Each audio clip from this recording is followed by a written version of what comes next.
अस्सलाम वालेकुम दोस्तों, मैं अब्दुल फीस साजिद और आप मेरा यूट्यूब पर चैनल देख रहे हो मेरा auto service and mechanical workshop. तो दोस्तों अक्सर औकात ये होता है कि ये मैं सी जी हुंडा 125 की ट्यूनिंग कर रहा था, तो ये जो इसका बोल्ट होता है ना, नट कह सकते हैं आप इसका, मोबिल वाला, ये अक्सर जो है ना ऊपर से स्लिप हो जाता है। तो आज की वीडियो में मैं आपको इसका खोलने का तरीका बताने वाला हूँ।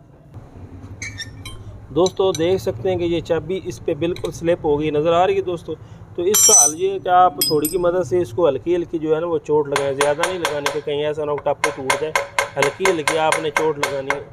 कोई भी नट जब ना खुल रहा हो तो आप उसको हल्की हल्की चोट लगाएंगे तो वो नट जो है वो हमारा थोड़ा सा लूज़ हो जाता है। तो उसके बाद आप गोटी इस्तेमाल करें ऐसे, ठीक है। गोटी इस्तेमाल करके आप हल्का सा इसको पाँच लगाएंगे, आप ज़ोर लगाएं तो ये हमारा बोल्ट खुल जाएगा।